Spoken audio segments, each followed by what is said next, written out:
L'idée générale de Trade Republic, c'est d'aider les Européens à combattre ce qu'on appelle la crise des retraites. Tout ce qu'on fait chez Trade Republic est toujours lié au fait de pouvoir t'aider à augmenter ton épargne le plus possible. Ce qu'on est en train de faire, nous, c'est de faire que des gens qui épargnent beaucoup se mettent à investir cet argent-là. Si tu gardes toute ton épargne à un taux d'intérêt qui est à peine celui de l'inflation, tu t'enrichis pas du tout. Tu sais, l'investissement, c'est un chemin. Tant que tu gardes le sujet de la diversification, dans tous les cas, ça fonctionne. Gâchis, c'est quoi pour toi? Le gâchis, c'est laisser dormir 15 000 € sur un compte courant qui n'est pas rémunéré. Ça, c'est du gâchis. L'enjeu pour nous, c'est la démocratisation et l'accessibilité. Bonjour à tous et bienvenue dans ce podcast. Aujourd'hui, je suis avec Vincent Grard. Bonjour Vincent. Bonjour Nicolas. Le but de ce podcast, c'est de poser toutes les questions sur les nouveaux produits de Trade Republic avec Vincent. Donc, première question pour toi, Vincent. Est-ce que tu peux te présenter et nous dire qui tu es chez Trade Republic? Bien sûr Nicolas, donc je m'appelle Vincent, je suis le directeur de Trade Republic en France. On a des directeurs par pays. Moi, je suis le directeur France. J'ai 35 ans, j'ai 2 enfants. Voilà. Et comment t'es arrivé chez Trade Republic? C'est quoi ton parcours? J'ai vu que tu as fait l'EDEC, un peu de Edmond Rothschild. Après, qu'est-ce que tu as fait pour tomber chez Trade Republic? Écoute, moi, j'ai fait toute ma carrière d'une manière générale après Edmond Rothschild, qui était surtout mes stages de fin d'études, mais après le début de ma carrière, et toute ma carrière d'ailleurs, c'est dans des entreprises qui sont liées à l'épargne individuelle, majoritairement pour des particuliers, notamment Big Bang, qui a ensuite été racheté par Saxo Bank. Je suis resté un peu plus de 7 ans quand même, 7 ans là-bas. J'ai fait un tout petit peu de conseil aussi dans un cabinet de conseil pour des sociétés qui cherchaient à digitaliser leurs offres d'épargne. Ça m'a permis de découvrir d'autres facettes, on va dire, de la finance. Et ensuite, je suis arrivé chez Trade Republic 6 mois après le lancement en France. Trade Republic a été lancé en janvier 2021. Je suis arrivé en juillet. C'était quoi ton premier rôle chez Trade Republic? T'es arrivé pour faire quoi? Écoute, je suis arrivé, le titre, c'est chef de projet, ça veut tout et rien dire. Et pour être transparent avec toi, le job a changé du tout au tout quasiment tous les 2 mois. Donc quand tu arrives dans une boîte comme Trade Republic qui vient de lancer un produit en France après 2 ans en Allemagne, qui cherche à faire de l'hypercroissance, en fait, ton job, c'est surtout de gérer les problèmes. Toutes les boîtes de la tech, généralement, quand elles lancent un produit, elles lancent ce qu'on appelle un MVP, Minimum Valuable Product. Donc, c'est un produit qui est suffisant pour répondre aux besoins primaires qu'attendent les utilisateurs, mais c'est un produit qui n'est pas abouti. Donc, l'idée, c'était vraiment de régler les problèmes, d'identifier ce qu'il y avait de plus urgent à faire et de faire travailler les ingénieurs, du coup, à la résolution des problèmes et à l'amélioration des produits. Parce que Trade Republic, ça a été créé en 2015, c'est ça? 2015. Après, comment s'est passé le levée de fonds, l'atteinte du statut de licorne, l'arrivée en France? C'est passé comment la roadmap? Création de la société en 2015 par nos 3 Allemands. Lancement du premier produit en Allemagne en 2019. Un compte titre, c'était quoi? C'est un format, c'est l'équivalent d'un compte titre, mais en Allemagne. 2021, expansion en France. C'était le premier pays hors Allemagne ou Non, il y avait l'Autriche aussi, mais je les compte un peu ensemble. C'est 2 produits germanophones. Donc ça va ensemble. Donc oui, France 2021, 2022, Espagne, Italie, Belgique, et beaucoup d'autres d'ailleurs entre-temps.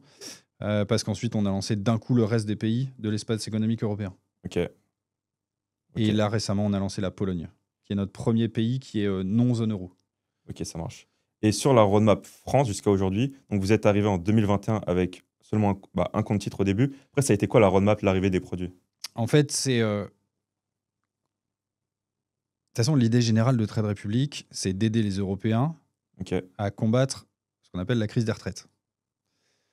Quand tu es une boîte comme Trade Republic qui s'expand sur 17-18 pays différents, au démarrage, tu ne peux pas créer des produits qui soient spécifiques à chaque pays. C'est pas possible. C'est pour ça que ça nous a pris plusieurs années avant de lancer le PE. Par contre, on a d'abord travaillé sur tout ce qui pouvait être commun à l'ensemble des pays.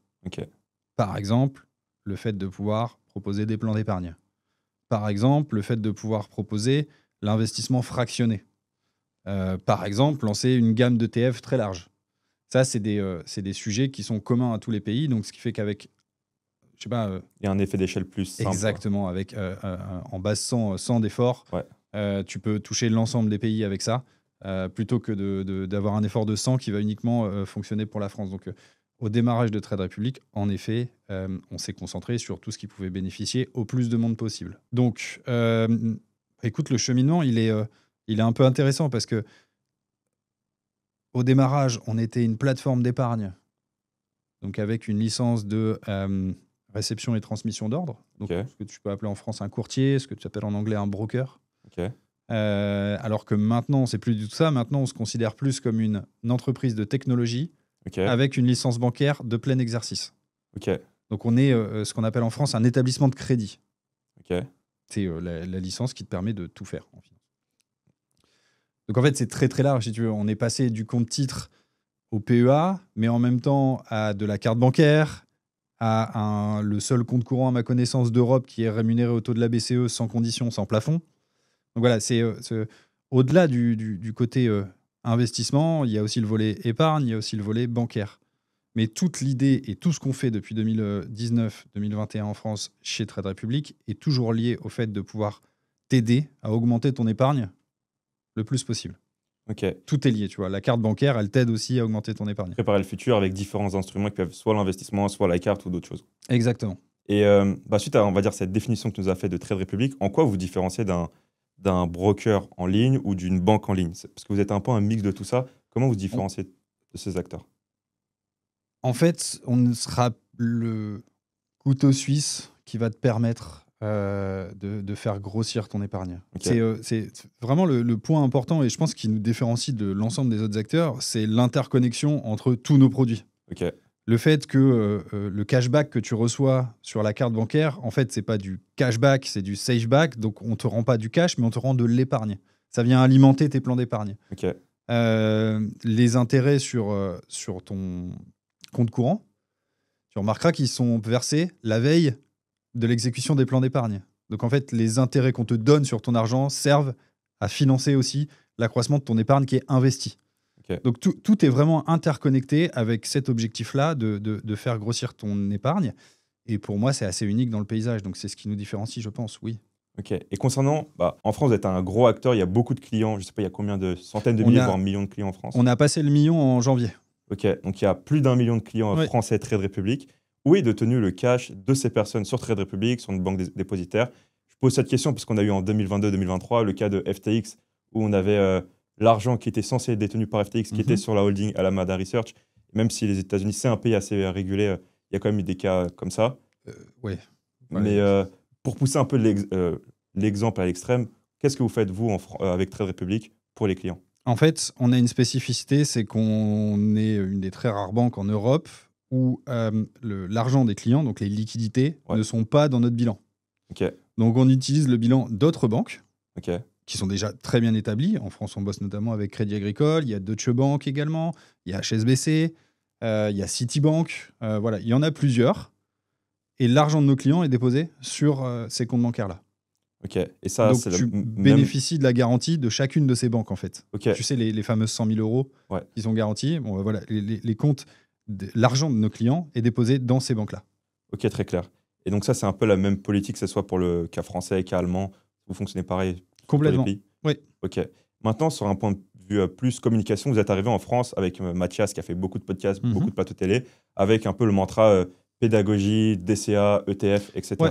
Comment, maintenant que vous ajoutez des produits qui sont un peu plus techniques qu'un simple ETF, comment vous arrivez à justifier en mode on ajoute des produits un peu plus techniques pour une base de clientèle qui peut être très débutante? Alors, déjà, ce qu'il faut comprendre, c'est que nous, ce qu'on fait, d'une manière générale, en termes de communication, c'est pas, on va pas dire on est mieux qu'un tel ou un tel. Vous, investisseurs, venez chez nous parce que c'est mieux. C'est pas du tout ce qu'on est en train de faire. Ce qu'on est en train de faire, c'est de faire comprendre à des gens qui épargnent beaucoup. En France, il y a quand même à peu près 18% de taux d'épargne. Ouais, on est champion d'épargne. Voilà. La vérité, c'est que quand tu regardes les stats et tu regardes la répartition par âge, c'est surtout les retraités qui épargnent beaucoup, les jeunes beaucoup moins, et ainsi de suite. Mais petite parenthèse. Mais ce qu'on est en train de faire, nous, c'est de faire que des gens qui épargnent beaucoup se mettent à investir cet argent-là. Okay. Ou en tout cas, une partie de cet argent-là. Parce que si tu gardes toute ton épargne à un taux d'intérêt qui est à peine celui de l'inflation, en vérité, du coup, tu t'enrichis pas du tout. Ton argent ne travaille pas du tout et tu prépares rien. Pour les projets long terme, il faut prendre du risque, il faut l'investir et il faut pouvoir bénéficier de l'économie. Tu vois, les fameux dividendes Bon, tu vois, il y a 4% du CAC 40 qui appartient à ses employés. Eux, ils sont bien contents de toucher les dividendes. Donc, ce qu'on est en train de faire, c'est vraiment ça. Ça passe par de la pédagogie. Donc, ça, c'est vraiment le niveau 0, si tu veux. Le point de démarrage, c'est de comprendre qu'il faut arrêter. Ouais, c'est budget. Déjà, pas dépenser plus que ce que tu gagnes, à la base. Faire ton épargne de précaution. Donc là, c'est très bien que ça soit sur un livret A, livret bancaire, peu importe. Quelque chose de sécurisé, de garanti et surtout d'accessible. Et une fois que tu as fait ça, quand tu veux préparer le futur, en effet, là, tu commences à investir. Et donc après, tu sais, l'investissement, c'est un chemin. Ouais. Tu peux pas... c'est une très mauvaise idée d'arriver et de dire ah, tiens, moi, je vais faire des produits dérivés. Levier 50. Très mauvaise idée. Dans tous les cas, de toute façon, je pense que c'est un peu une mauvaise idée. Par contre, c'est un chemin. Donc, moi, ce que je vois et ce que je remarque dans le comportement de mes clients, c'est que ça démarre souvent vers un plan d'épargne en ETF et notamment un ETF monde. Le plus diversifié. Ouais, exactement. C'est celui où tu sais pas choisir quelle action parce qu'en fait, c'est un nouveau monde pour toi. Tu découvres. Simple, diversifié. Exactement. Tu as 1600 actions dedans et c'est comme ça. Et en fait, quand tu fais ça, c'est bien déjà parce que tu investis des petites sommes de façon régulière sur un actif qui est diversifié. Donc déjà, tu suis les bonnes règles de l'investissement. Ensuite, naturellement, tu continues de t'intéresser au sujet. Tu vas écouter des podcasts comme les tiens. Tu vas suivre des contenus comme le tien. Et tu vas t'intéresser au sujet. Tiens, tu vas te rendre compte que le MSCI World, au final, c'est 70% US. Tu vas dire, ah, c'est peut-être pas assez diversifié. Du coup, je vais peut-être rajouter un ETF marché émergent, tiens, qui sont exclus de ça. Ou alors, je vais revendre cet ETF-là et je vais prendre un All Country, par exemple. Donc ça, tu vois, c'est niveau 2 et ainsi de suite. Briques, quoi. Tant que tu gardes le sujet de la diversification, dans tous les cas, ça fonctionne. Et ben en fait, ce qu'on est en train de faire, nous, c'est de rajouter des classes d'actifs disponibles chez Trade Republic pour vous permettre de diversifier votre portefeuille encore plus. Ça ne veut pas dire que c'est obligatoire, mais on donne le choix aux gens. Ok. Et du coup, c'est qui le persona le client de Trade Republic? C'est qui? Il a quel âge? C'est quoi vos différents En moyenne, personas? le client de Trade Republic, il a 32 ans. Ok. Ce qui est beaucoup plus jeune que la moyenne des banques. C'est quoi la moyenne des banques? C'est plus élevé, je crois qu'on est à 48. Il faudrait, tu pourras checker, on pourra peut-être le mettre en commentaire du podcast. Je vais te retrouver la source et on le mettra sur le site de la statistique de la Banque de France, telle info. Ok. Malheureusement, c'est un tiers de femmes, 2 tiers d'hommes. Okay. On n'est pas à parité, bien qu'il y a un truc qui est en train de se développer dans la société et en tout cas de se débloquer. Chez les femmes, on n'y est pas encore. J'ai pas d'informations sur la catégorie socio-professionnelle et autres. J'ai pas ces infos-là parce que c'est pas des informations qu'on demandait à l'ouverture du compte. C'est quelque chose qu'on demande depuis qu'on a la filiale en France. Okay. Donc c'est un petit peu plus récent. Mais jusqu'à maintenant, on ne le demandait pas. Donc j'ai pas des infos fiables là-dessus. Mais en tout cas, le client type de Trade Republic, c'est quelqu'un qui est un jeune actif, qui n'a pas envie d'avoir de gâchis, qui n'a pas envie de payer énormément de frais. Gâchis, c'est quoi pour toi? Le gâchis, c'est laisser dormir 15 000 € sur un compte courant qui n'est pas rémunéré. Ça, c'est du gâchis. Ok. Et sur les frais, c'est en se comparant à des banques classiques qui facturent un peu trop de frais, c'est quoi trop de frais pour toi? La moyenne des frais bancaires, sur le volet bancaire, on parlera de l'épargne après si tu veux, mais sur la moyenne en France des frais bancaires, c'est 230 € par an. Ok. Pour tout le monde? C'est une moyenne, c'est l'étude Panorabank qui sort ça tous les ans. Okay. On est à 230 €. Ça inclut quoi dedans? C'est les frais de Ça inclut les frais de carte, ça inclut la carte, les frais de tenue de compte. Je ne savais même pas que ça existait encore, mais apparemment ça existe. Ça inclut et des frais d'opération classiques, si tu veux. Ils prennent un persona de quelqu'un. Il y a plusieurs personas, en fait, et après, ils tirent des moyennes. Ok, très clair. Et maintenant, plutôt sur le business model de Trade Republic, c'est quoi les différentes lignes sur lesquelles Trade Republic gagne de l'argent? Bon, on va dire les lignes significatives, j'imagine qu'il y en a pas mal. C'est quoi les grandes lignes sur lesquelles Trade Republic se rémunère? Il n'y en a pas tant que ça. Okay. Il n'y en a pas tant que ça, parce que tu vois, le compte courant rémunéré, on ne gagne pas d'argent dessus. Ok. Parce qu'on redonne l'intégralité du taux de la BCE. Donc nous, on a celui de la BCE, on le redonne. On peut, à la rigueur, gagner de l'argent sur ceux qui ne veulent pas recevoir les intérêts. Il y en a. On peut? Quand tu ouvres un compte, tu dois dire j'accepte de recevoir des intérêts sur mon compte. Okay. Tu dois le cocher. Okay. C'est pour des raisons religieuses. Il y a certaines religions où c'est pas bien considéré de recevoir des intérêts sur de l'argent. Okay. Donc c'est pour ça qu'on laisse le choix aux gens. Donc ceux qui ne souhaitent pas le recevoir, nous on le garde du coup. Donc ça, c'est une première partie de revenus. Quand tu payes avec ta carte bancaire, en fait, le commerçant paye des frais au réseau. Nous, on travaille avec Visa. On récupère une partie de ces frais-là. Ça, c'est une deuxième rémunération. C'est sur le volet bancaire. Sur le volet investissement, il y a 2 parties de notre rémunération. La première, et qui est la plus grosse rémunération de Trade Republic en termes de volume, c'est les 1 € quand tu passes un ordre spontané. Ouais, hors plan d'investissement. Hors plan d'investissement. Tu dis, bah voilà, moi, là, maintenant, tout de suite, ou à une limite de 30 €, je veux acheter autant de titres Total Energy, par exemple. On va te prendre 1 € par ordre. Peu importe le montant de ton ordre. Si tu passes un ordre à 100 000, 200 000 €, on ne te prendra qu'1 € aussi. Ça fonctionne comme ça. Et ça, c'est notre premier volet de rémunération. Et le deuxième, c'est sur les ETF. Il y a des frais de gestion. En moyenne, c'est 0,20 sur les ETF. Nous, on a des partenariats avec les émetteurs d'ETF et on récupère une partie de ces frais de gestion. Donc ça dépend de l'émetteur ou c'est avec tous les émetteurs que vous proposez sur la plateforme? Et je ne peux pas te dévoiler le détail des deals qu'on a avec les émetteurs, mais c'est faible, tu vois, c'est quelques points de base. En tout cas, ça ne change rien à celui qui achète l'ETF. Tu vois, l'investisseur, ça ne change rien. Dans tous les cas, il paye 0,20. Voilà. On n'en met pas un plus en avant que d'autres. Il n'y a pas de mise en avant de certains ETF par rapport à d'autres sur notre app. Ok, je vois. Et concernant les investissements, c'est quoi le profil que vous retrouvez le plus? Est-ce que c'est plutôt des investisseurs actifs qui vont, on va dire, un peu timer le marché, ou ce sera plutôt des investisseurs Madame Michu qui fait son DCA en ETF? On a tout. On a évidemment de tout. Le truc qui est important, c'est que, tu vois, avec Mathias, ça fait quand même 4-5 ans qu'on parle de plan d'épargne en ETF et ainsi de suite. Et la réalité, c'est que ça fonctionne. Il y a plus de plans d'épargne par rapport au nombre de clients en France qu'en Allemagne, par exemple. Parce que c'est vraiment... Le plan d'épargne, c'est vraiment un truc qui a libéré beaucoup de gens sur l'investissement. Qui a libéré toute la complexité, qui a libéré toute l'émotion. C'est, tiens, je mets 50 € tous les mois. Ça se fait automatiquement. Et ça se fait automatiquement, si tu veux. Et en plus, si je paye avec ma carte, il y a le bonus qui tombe dessus. Enfin, tu vois, c'est toute la simplification du produit fait que ça libère émotionnellement les gens. Donc ça, c'est le premier point. Comme je te disais tout à l'heure, tu sais, c'est un chemin. Donc en fait, ils arrivent même par les ça et après... Exactement. Tu peux arriver avec un ETF Monde et après te dire, bah, tiens, moi, en fait, j'ai une conviction sur tel type de valeur. Tu vois, la valeur la plus négociée chez Trade Republic, là, en septembre, c'est Nvidia. La deuxième, c'est Apple. C'est beaucoup de BitTech US. Mais ça change. Il y a 8 mois, on ne parlait pas des ETF défense. Tu vois, par exemple, maintenant, les ETF sur la défense européenne, notamment, ils sont dans mon top 5. Là, tu parles des clients Trade Republic France ou... Je parle des clients Trade Republic France. Ok, très clair. Bah, en Allemagne, ça va être différent. En Espagne également. Il y a toujours les Big Tech US qui sont surreprésentés ou d'une manière générale, oui. Après, sur les valeurs de conviction spécifiques, c'est différent, tu vois.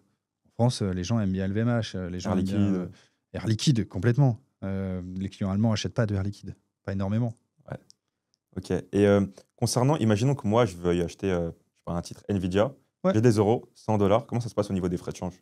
Eh bien, il n'y a pas de frais de change parce qu'en fait, Nvidia, il est coté sur, je ne sais pas combien de places de cotation, mais tu vois, j'ai en tête que Total est coté sur 13 places de cotation. Nous, on est sur une cotation en Europe, on est sur la bourse de Hambourg. La bourse de Hambourg, on lui donne des euros. Donc, il n'y a pas de change qui est fait par Trade Republic. Et que ce soit sur tous les titres, même des titres qui vont être cotés en dollars? Des titres qui sont cotés en dollars, on n'en a pas jusqu'à maintenant. Parce que même les Apple, les Nvidia, comme tu viens de les citer, ils cotent aussi en Europe, si tu veux, en euros. Donc il n'y aura pas ce frais de change euro-dollar? Il n'y a pas ce frais de change qui est inclus dedans. Maintenant, depuis quelques jours, on a lancé les obligations américaines qui, elles, sont libellées en dollars. Donc là, il y a un frais de change. Aussi, j'aimerais revenir sur quelque chose qu'on a beaucoup mis en avant chez Trade Republic, c'était le Payment for Order Flow. Est-ce que c'est valide? Comment ça s'applique? Est-ce que ça ne s'applique pas? Est-ce que tu peux nous en dire un peu plus sur Pour les gens en France, ça ne s'applique pas. C'est quelque chose qui a été banni par la Commission européenne, à tort, je pense, depuis juin 2024. Sauf en Allemagne. Mais donc tous les clients hors Allemagne, pour tous les clients hors Allemagne, ça fait que nous, on ne perçoit plus de revenus market makers. par le market maker sur les transactions. Voilà, ça change rien. C'était une part minoritaire de nos revenus, très minoritaire d'ailleurs. Donc voilà, c'est simplement on ne perçoit plus les revenus là-dessus. Okay. Est-ce que tu pourrais expliquer rapidement à quelqu'un qui ne sait pas ce que c'est le Payment for Order Flow? Le Payment for Order Flow, c'était la possibilité pour une place de cotation, pour un market maker, de rémunérer l'intermédiaire qui lui envoie les flux de transactions de ses clients. Voilà, simplement. Okay. Maintenant, j'aimerais revenir sur un produit que vous avez lancé il y a quelques semaines, c'est le Private Equity. Ouais. Donc on a parlé rapidement avec les produits un peu plus techniques. Qu'est-ce qui fait qu'il y a quelques jours, voire semaines, vous avez lancé ce produit, sachant que peut-être vous y réfléchissez depuis longtemps, mais bref, qu'est-ce qui a fait que là, maintenant, vous avez lancé ce produit? Déjà, on écoute nos clients. Ok. C'est quelque chose qu'on nous a demandé maintes et maintes fois, et on est arrivé dans une configuration où ça pouvait rentrer dans notre roadmap. Donc on l'a développé. Deuxièmement, c'est tout à fait en lien avec ce que je t'ai dit tout à l'heure sur le volet de diversification. Le fait de pouvoir donner plus de choix aux gens, c'est ce qu'on est en train de faire. C'est assez évident que d'avoir une classe d'actifs en plus dans son portefeuille, c'est une bonne idée d'un point de vue diversification. Je ne dis pas il faut acheter du private equity, je dis juste que d'une manière générale dans un portefeuille, de manière patrimoniale, avoir des actifs de diversification comme le Bitcoin, comme l'or, voilà, qui sont tous des actifs différents des actions cotées, ça peut être une bonne idée. Ok. Donc voilà, on a rajouté 2 fonds de... En fait, c'est un peu plus que ça. C'est-à-dire qu'on a rajouté l'accès aux non-cotés et on démarre avec 2 fonds de private equity. Okay. Potentiellement, dans l'avenir, tu vas pouvoir voir arriver d'autres types de fonds non-cotés, private debt, exactement, infrastructure et ainsi de suite. Ok, très clair. Et concernant, parce que vous avez affiché le performance cible de 12%, oui. Ça, comment ça s'inscrit? Est-ce que ça peut surperformer, sous-performer? Ça se passe comment? C'est l'objectif de performance que s'est fixé le fonds. Ok. Apollo et EQT ou c'est... Apollo et EQT, c'est le performance cible. Ça se base aussi sur les données des performances historiques des fonds qui ont sensiblement la même stratégie. Okay. On est sur une stratégie, alors je ne sais pas si ça va parler à ton audience, mais stratégie de buyout. On n'est pas du tout sur du venture capital.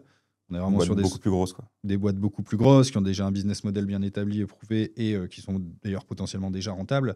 Donc on arrive plus loin dans la chaîne que financer la start-up. Voilà, exactement. Voilà, c'est 2 gérants de fonds parmi les plus connus au monde, Apollo l'américain et EQT le suédois. On a essayé de rendre ça le plus transparent possible. Je ne sais pas si tu allais voir dans l'app, mais tu regardes par exemple sur le volet EQT, tu vas avoir le top 10 des positions qui sont dans le fonds. Tu as des vidéos explicatives qui sont faites par le gérant du fonds. Il y a des rapports aussi qui vont être publiés. Le gérant du fonds fait une vidéo tous les mois pour expliquer ce qui s'est passé dans le fonds et ainsi de suite. Donc on essaie de donner le plus d'informations possible à nos utilisateurs grâce à ça. Okay. Le point important, je pense, là-dedans, ce qu'il faut bien comprendre, c'est que l'espérance de gain est plus élevée que sur des actions cotées. Okay. Le risque l'est également, si tu veux. Il n'y a pas de recette magique. Ouais, bien sûr. Tu attends plus de performance, il y a plus de risque. Sur le site du régulateur, tu vas avoir ce petit tableau qui va t'expliquer que les livrets bancaires, le sans risque, donc sans risque mais faible rémunération, obligation un peu plus de risque, un petit peu plus de rémunération, action cotée et ainsi de suite. Tu vois, ça fonctionne comme ça. Donc c'est pour ça qu'on parle d'actifs de diversification. Évidemment que mettre 80% de son portefeuille en private equity, c'est une mauvaise idée. En avoir 5%, c'est peut-être pas une mauvaise idée. Ok. Et c'est exactement pareil pour tout, si tu veux. Avoir 100% de sa thune en Bitcoin, pour moi, c'est une mauvaise idée. Avoir 100% en or, c'est une mauvaise idée. Exact. Avoir 100% en un seul truc, de toute manière, c'est une mauvaise idée. Ouais, ça, je suis 100% d'accord. Et je voulais rebondir un peu sur les boîtes donc, de private equity. Donc, c'est Apollo et EQT qui sont des boîtes de private equity. Oui. Dans les valorisations de ces fonds-là, c'est des boîtes de quelle taille? Tu as une idée un peu ou pas? Il faut regarder Il faut aller sur le site d'Apollo et d'EQT parce que pour le coup, ça, c'est pas des données qui nous remontent, nous, de manière technique. Nous, on a la liste des valeurs qui sont dedans.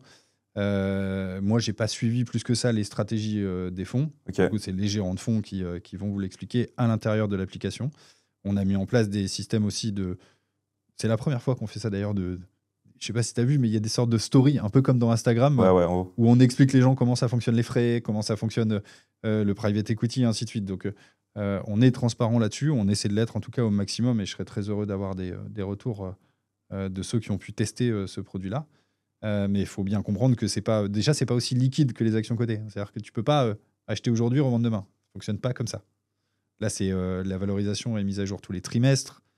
On te permet d'acheter et de vendre tous les mois. Ok. Et surtout, le plus gros point, c'est que ces deux gérants de fonds-là, normalement, le ticket d'entrée, c'est 100 000. L'enjeu pour nous, c'est la démocratisation et l'accessibilité. C'est pas juste que seulement des gens ou des boîtes ou des family office qui peuvent se permettre de mettre par paquet de 100 000 euros puissent accéder à ce type de stratégie. Exact. Là, on fait à partir d'1 balle. Voilà, donc l'enjeu, il est aussi là-dessus. Ok. Donc ouais, vraiment objectif diversification de patrimoine. On peut commencer avec, par exemple, un DC, un ETF pour se faire la main. Ouais, moi, je mets 50 euros sur chacun des fonds par mois. Ok. Pour tester. Je vais tester, ça va me faire un nouveau plan d'épargne, ça fait ma partie diversification. Donc tous les mois, je peux rentrer sur le private equity de manière automatisée. Ok. Et maintenant, au niveau des frais, comment ça se passe, la rémunération des frais, que ce soit Apollo, EQT et vous? C'est quoi la structuration des frais? C'est quelque chose qui est assez standard. Alors, le private equity, pour ceux qui ne savent pas dans ton audience, mais c'est des gens, c'est une boîte financière qui va sourcer, trouver des sociétés dans lesquelles investir dedans, siéger au board, généralement, parce que souvent, ils se mettent en lead investor sur les levées de fonds où ils rachètent une part très significative de la boîte quand c'est des boîtes familiales et ainsi de suite. Donc, ils sont au board, ils accompagnent les boîtes et ainsi de suite. Donc, c'est tout ça pour dire que ce n'est pas un ETF qui réplique et qui peut justement t'afficher des frais à 0,20. Là, les frais sont beaucoup plus élevés. On parle de entre 2 et 3% de frais de gestion annuels, sur lequel Trade Republic récupère une rétrocommission. C'est comme ça qu'on se rémunère là-dessus. Le détail de la rétrocommission, il est affiché clairement quand tu regardes le rapport de transaction. Okay. Donc, tu vois, de toute façon, chaque euro que Trade Republic gagne sur une transaction, elle est affichée dans les rapports. Ça, de toute façon, c'est la réglementation. On s'y conforme. Donc, c'est affiché dessus. Tu sais exactement combien Trade Republic perçoit. Il y a ça. Il y a des frais de surperformance aussi, qui se déclenchent à partir du moment où les fonds font plus de 5% de performance. Okay. Avant ça, ça ne se déclenche pas. Tu vas avoir des frais de sortie si tu fais des sorties vraiment anticipées. Et là, pour le coup, pour pas que ça soit trompeur, on te prévient. Comment ça se passe, les sorties anticipées? C'est via un marché secondaire que vous organisez ou en fait, ça se passe? C'est l'avantage d'être utilisateur d'une app pour lequel il y a plus de 10 millions d'utilisateurs. C'est-à-dire que du coup, on peut faire une sorte de marché interne où ceux qui veulent rentrer ce mois-ci, en fait, ça permet surtout à ceux qui veulent sortir ce mois-ci de faire une exécution en premier à la valorisation du fonds, évidemment. Okay. Le prix, c'est toujours déterminé par le fonds et Trade Republic n'a rien à voir là-dedans. Mais de faire se rencontrer l'offre et la demande en priorité, ça permet de créer un tout petit peu plus de marché pour les utilisateurs. Ok, sachant que j'imagine que beaucoup vous ont connu avec le DC en ETF assez classique. Peut-être qu'il y a ces investisseurs qui ont cette habitude de pouvoir être assez liquides sur des ETF. Ouais, et c'est pour ça que tu as raison de le mentionner. C'est ultra important de dire que c'est... c'est plus risqué que les ETF. 2, c'est moins liquide. C'est en partie pour ça que c'est plus risqué. Vous ne pouvez pas acheter aujourd'hui et revendre demain. Ça ne fonctionne pas comme ça. Là, c'est vraiment du long terme. C'est dans ton plan, si tu alloues une partie de ton épargne tous les mois pour préparer ta retraite, ça peut faire sens d'avoir entre 0 et 5% de ton portefeuille sur cet actif alternatif qui est le non-coté. Là, ça fait sens. Okay. Encore une fois, avoir une grosse partie de ton portefeuille là-dessus, c'est une mauvaise idée. Ouais, totalement aligné. Et du coup, comment s'est passé Parce que Apollo et EQT sont deux gros fonds, il y en a plein d'autres. Comment ça s'est fait pour que ce soit eux et pas d'autres? Le process de négociation, comment là-dessus, je ne pourrais pas te dire. Okay. Ça s'est fait en centrale. On a lancé le produit est accessible pour l'ensemble des 18 pays de Trade Republic. Okay. Donc, c'est géré par mes collègues en Allemagne. En Allemagne, pour le coup. Ouais. Ok, ça marche. Et en France, il y avait d'autres, sur des supports comme l'assurance vie, on pouvait accéder à du private equity, pas à partir de 1 euro. C'est même obligatoire depuis 2023, il me semble, pour les assureurs de proposer au moins une solution de nos côtés de private equity, en tout cas dans les assurances vie. Ouais. Et du coup, c'était pas des tickets de 1 euro, mais on avait des tickets 100 euros, je suis pas sûr, mais peut-être 1 000 euros. Ouais. En quoi 1 000 euros, c'est pas un investisseur avec un family office ou qui a des Non, des 1000 dizaines euros, de c'est millions. déjà accessible, ouais. En quoi, du coup, Par paquet de 1000 euros. Ouais, exact, par tranche de 1000 euros. En quoi vous vous différenciez par rapport à ces acteurs-là sur l'assurance vie qui proposaient du non-coté, du private equity plutôt? Bah, c'est un petit peu tricky comme question quand même, dans le sens où bah, déjà, il y a l'histoire des 1 euro. Ensuite, Ouais. nous, on ne se compare pas énormément à nos concurrents parce que, Ok. et je te dis d'une manière très transparente, je ne regarde pas énormément ce que mes concurrents font. Ok, Nous, on s'adapte surtout aux conditions de marché. ok, c'est-à-dire? C'est-à-dire que les taux, tu vois, là, on a lancé les obligations US Ouais. parce qu'en fait, il y a un fort décalage entre les taux en Europe et les taux aux États-Unis. Les obligations américaines, en ce moment, tu tapes entre 4 et 6% de rendement ou de coupon. Ok, En Europe, tu es plutôt entre 2 et 4 sur des investment grade, hein. Donc sur des entreprises qui sont plutôt bien notées, pas du junk high bond. yield. Ouais, exactement. Donc pour le même niveau de notation, tu as un rendement qui est beaucoup plus élevé. Nous, on a trouvé ça intéressant. Ok, C'est pour ça qu'on s'est mis à travailler sur comment on propose les obligations américaines à nos clients. ok, Parce qu'avant, ce n'était pas tellement le cas, cet écart de taux. Quand les conditions vont changer, on va retravailler sur le sujet. Donc voilà, on ne se compare pas énormément aux concurrents, on n'est pas à rattraper d'autres ou ainsi de suite. Moi, je suis un grand fan de l'assurance vie dans le côté avantage dans la succession, ça peut te rapporter. Ouais. Je ne suis pas du tout un fan de l'assurance vie quand il s'agit du volet créer son épargne, ok. pour la simple et bonne raison que quand tu as des frais de gestion sur des enveloppes assurantielles, les frais de gestion, ils viennent t'empêcher. Après, du patrimoine. Ils viennent ralentir l'effet intérêt composé. Ouais. Donc, encore une fois, ça dépend de la situation de chacun à déterminer ça. Mais la vérité, c'est qu'il n'y a pas les catégories moyennes et populaires d'avoir un avantage en cas de succession, alors que pour une partie des gens, ils ne sont pas propriétaires de leur résidence principale et ils sont bien en dessous des seuils de début d'imposition en cas de succession. Ouais, il y a même les abattements qui s'appliquent. Ça n'a pas d'intérêt. Ouais. Voilà. L'intérêt, c'est de prendre 1% de l'épargne des gens tous les mois. Donc, sur ce volet-là, je suis pas d'accord. Pareil, tu vois, il y a 3 ans, j'ai eu mon premier enfant. Je vais voir mon banquier pour lui demander qu'est-ce qu'on fait. Et il m'a proposé soit une assurance vie pour mineurs. Ok. Je n'ai pas compris. L'enfant, il a 15 jours, il n'a rien à transmettre. C'est quoi l'intérêt? Il est fiscal, monsieur. Oui, bon, très bien, pareil. Un petit peu moins d'impôts, mais pas grand-chose. Ou livret A, qui est une bonne idée pour le coup, mais qui ne peut pas représenter l'ensemble de l'effort qu'on fait parce que l'argent ne travaille pas suffisamment, surtout quand tu as 18 ans. Tu sais, quand tu as 18 ans devant toi, d'investissement, tu dois prendre un peu de risque parce que sinon c'est gâché. Donc voilà, je me suis retrouvé démuni de solutions et là je suis très heureux qu'on ait lancé les plans épargne enfant chez Trade Republic. Ok, qu'est-ce que c'est ça? En fait, c'est la terminologie française, on pourrait appeler ça un compte titre pour mineurs. Ok. Tu prends le meilleur de Trade Republic, les plans d'épargne en ETF sans frais. Ok. Tu le mets dans un plan d'épargne enfant. Ok. Donc tu peux faire ça pour tes enfants. Ok. Et en plus, il y a 3 ETF. C'est un partenariat qu'on a fait avec Vanguard. Ok. Où les frais de gestion sont remboursés et réinvestis dans le plan d'épargne. Ouais. Ok. Donc c'est littéralement 100% de l'argent que tu mets dedans travaille pour l'enfant. Ok. Et c'est quoi les indices de l'émetteur Vanguard? Il y a 3 stratégies. Il y a un 80-20. Donc c'est des portefeuilles plutôt? Non, c'est des ETF, mais qui répliquent des indices. C'est peut-être des indices sur mesure, mais tu as un World, évidemment. Ok. Tu en as un deuxième qui est. Donc c'est un 80-20. Ils ont appelé ça le Life Strategy. Ok. Une allocation.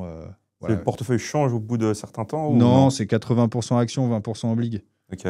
Voilà, c'est pour. Profil plus sécurisé qu'un World, quoi. Ouais, exactement. C'est pour amener une petite base un petit peu moins volatile dans le portefeuille. Et le troisième, c'est un ESG. Ok. ESG sûr? Je sais plus. Ok. J'ai un doute. On mettra les informations en description. Je peux regarder tout de suite si tu veux. Vas-y. Je peux te dire. Donc, tu as un World, tu as un Ecomonde, ETF largement diversifié avec examen des aspects écologiques, environnementaux. Okay. C'est un World ESG ou un truc? Ouais, c'est un World ESG. Ok. Donc ça, tu peux investir de manière automatisée, sans TER. Plan d'épargne, en fait, tu les payes, ils sont remboursés le mois suivant. Ok, ils sont réinvestis ou tu les as sur le solde d'espèces? Ils sont réinvestis dans le plan d'épargne du mois suivant. Ok. Ce qui fait que ça vient encore booster le truc. Okay. J'ai fait le calcul. Si tu mets 50 € par mois de la naissance de ton enfant jusqu'à ses 18 ans, que ça travaille à 8% par an, okay. tu vas avoir environ 22 000 euros. Ça de plus-value? Non, 22 000 euros de capital pour avoir mis 10 800 euros au total de ta poche. Donc 50 euros donc par c'est un mois, par quasi 12, par x2. 18. Ok. Tu fais un quasi x2. Les frais de gestion, en se basant sur 0,20, c'est 900 euros qui te sont remboursés. Dire, c'est pas beaucoup, c'est des ETF, mais c'est quand même toujours bien d'avoir ces 900 euros. 900 euros, ton enfant, il a 18 ans, il part faire ses études. 900 euros, c'est un MacBook Air. Tu vois. Plutôt que de le donner à ta banque, tu le récupères. Yes. Voilà, si ça peut être un peu plus parlant, tu vois. 900 euros, c'est un MacBook Air. Et là, on a parlé de private equity, le plan épargne enfant, et un nouveau produit, c'est le fixed income. Est-ce que tu peux nous expliquer, on en a parlé assez rapidement, mais est-ce que tu peux nous expliquer ce que c'est et c'est quoi les risques qui peuvent être associés à ça? Ouais, en fait, c'est ce que je te disais un tout petit peu tout à l'heure. C'est encore une autre classe d'actifs. Le fixed income, en fait, c'est l'obligataire. Ouais.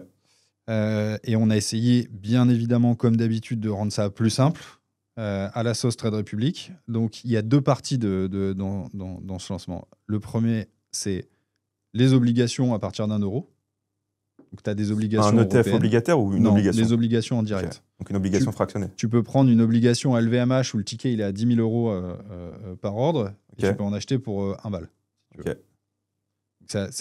Voilà, c'est encore un sujet d'accessibilité. On l'avait déjà en partie ça sur l'application. Là, on a rajouté beaucoup d'obligations américaines, justement parce que les taux sont intéressants actuellement aux États-Unis. Donc, d'entreprise américaine? Tu as de l'entreprise et de l'État américain. Tu as du bon du Trésor aussi. Il y a 200 obligations, je crois, à peu près, qu'on a rajouté là-dessus. Ça, c'est pour les gens qui sont déjà niveau 3 ou 4, tu vois, qui sont en capacité de se créer un portefeuille et de faire, du coup, pas un stock picking, mais un bond picking en plus par eux-mêmes. Et évidemment, pour les gens qui ne savent pas choisir et qui n'ont pas envie et pas le temps, on a mis des ETF obligataires, mais qui se comportent comme des obligations. Donc, c'est des ETF datés, avec une maturité. C'est les iBonds de chez iShares. Donc, tu as, je crois qu'il y a une trentaine de maturités différentes. Et à l'intérieur de ça, c'est que des obligations d'entreprise pour lesquelles la maturité, c'est sur la même année. Et donc, avec le même note, même rating? Ouais, généralement, c'est investment grade minimum. Et du coup, ça te permet de connaître à l'avance quand est-ce que tu récupères ta thune. Tes coupons? Ton coupon. Les coupons sont versés, c'est uniquement des versions distribuantes et c'est versé tous les trimestres. Donc, tu as le taux de coupon. Le taux, c'est annuel. Hein. Mais voilà, tu redivises par 4. Tu l'as et tous les trimestres, tu reçois les revenus sur base du capital que tu as placé. Et sur ces produits, c'est toujours, on peut investir de manière programmée. Comment ça se passe? Tu peux, mais ça n'a pas vraiment de sens. Tu sais, les obligations, l'intérêt propre des obligations, c'est de verrouiller un taux d'intérêt sur plusieurs années. Tu vois. Si tu penses que les taux vont continuer de baisser, là, ça te permet de verrouiller des coupons à 4 ou 5% pendant 3-4 ans. 5 ans, 6 ans, il y a du 2032, du 2038, il y en a plein. Mais l'intérêt, c'est vraiment tu actes le fait que tu prêtes ton argent et que pendant X années, tu vas recevoir X euros parce que c'est déterminé à l'avance. Faire du plan d'épargne là-dessus, ça a très peu de sens. Ouais, tu vas choper un petit peu plus qu'un livret. Mais c'est surtout que ça va changer. Tu sais, en fait, tu vas payer l'obligation, tu vas la payer plus ou moins cher. Donc les conditions changent. C'est peut-être un peu technique, mais du coup, le coupon sera le même, mais ton yield to maturity sera différent. Je ne sais pas si c'est des notions, je ne sais pas à quel niveau ton audience est ça devrait être bon affinitaire avec ça, mais donc pour moi, l'obligataire, c'est bien quand tu as un projet à 3, 4, 5 ans. Tu vois, tu as un projet à 4 ans. En fait, c'est trop court pour aller investir en actions, parce que c'est quand même assez volatile à court terme, les actions. Ton risque, il est ultra maîtrisé quand tu fais des projets à 10, 15, 20, 30 ans, 45 ans pour ceux qui préparent leur retraite et qui ont 18 ans. Et du coup, là, tout est lissé. Mais 3-4 ans, tu prends plus de risques. Donc, c'est potentiellement trop court pour aller sur les actions. Mais en même temps, c'est aussi trop long pour laisser ça mourir sur un livret qui va te rapporter à peine l'inflation. Donc, tu essaies quand même de faire un peu travailler l'argent. Les obligations, c'est la bonne solution là-dessus. Et dernier sujet sur lequel je voulais revenir avec toi, c'est un sujet qui est beaucoup revenu, soit dans les commentaires YouTube ou autres, c'est un peu au niveau du service client. Il y en a beaucoup de personnes qui sont plaintes de ça. Est-ce que tu peux me parler du service client? Beaucoup en absolu, très peu en relatif. C'est-à-dire que quand tu fais ça par rapport au nombre de clients total chez Trade Republic, ça s'est même amélioré la situation. Mais la vérité, c'est que comme on est passé de 1 à 10 millions de clients en 3 ans, tu as l'impression, et ce qui est une réalité, que du coup, il y a plus de monde qui se plaint, parce que c'est vrai qu'il y a plus de monde en absolu. Ouais. Euh, Et souvent, les personnes qui se plaignent le crient haut et fort, du coup, l'impression qu'il y a ça partout, mais c'est juste... oui, mais en même temps, ils ont raison, plaint. si tu veux. C'est normal de se plaindre quand tu n'as pas le niveau de service que tu es censé attendre, quand tu attends trop longtemps pour avoir une réponse, ou quand la réponse qui t'est donnée n'est pas la bonne. C'est normal de se plaindre. Je les comprends, ces personnes-là, et je les vois, on les entend clairement. Donc, pour t'expliquer le contexte, quand tu passes de 1 à 10 millions de clients, en fait, tout n'arrive pas à suivre. Voilà. C'est une vérité qui est assez simple. C'est un sujet qu'on prend très au sérieux. Il y a énormément d'améliorations qui ont été faites. Tu regardes par période, en fait. Du recrutement, des logiciels, c'est quoi?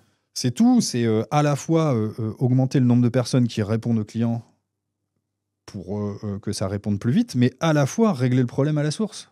Si tu regardes bien, je sais pas comment tu pourrais avoir ça, mais si tu regardes bien les commentaires des gens qui se plaignent il y a 6 mois, c'est pas du tout les mêmes que des gens qui se plaignent la semaine dernière. Il y a 6 mois, c'est quoi? Les transferts de PEA, c'était quoi? Alors ça, c'est toujours maintenant. Mais ça, pour le coup, ça dépend pas uniquement de nous, ça dépend surtout de la bonne volonté de la banque qui détient le PEA à nous l'envoyer. Non, mais il y a des problèmes. Tu vois, il y a 6 mois, il pouvait y avoir plutôt des problèmes sur des virements.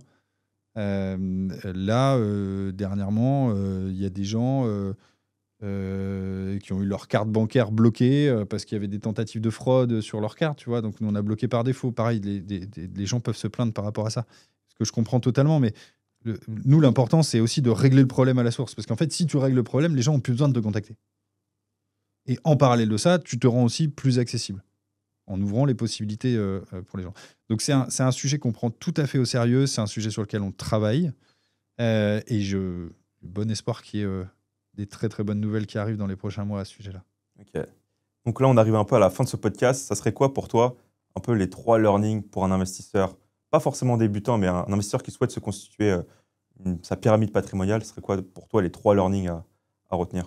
Le premier, et qui est le plus important de tous, et je pense que j'ai dit le mot déjà une bonne quinzaine de fois dans ce podcast, diversification. C'est vraiment pour moi, c'est vraiment la clé. C'est la diversification. Deuxièmement, c'est les frais. Les frais, ça peut vraiment venir gréver ta performance. Donc, il faut vraiment aller checker les frais dans tous les sens, que ce soit les frais de l'enveloppe que vous utilisez, que ce soit les frais des produits dans lesquels vous investissez. Voilà, en effet, ETF pas cher, private equity plus cher, mais espérance de rendement plus élevé, et ainsi de suite. Donc, il faut vraiment tout comparer pour le coup. Diversification, faire attention aux frais et question, au-dessus de quoi un ETF, c'est trop cher pour toi? je sais pas.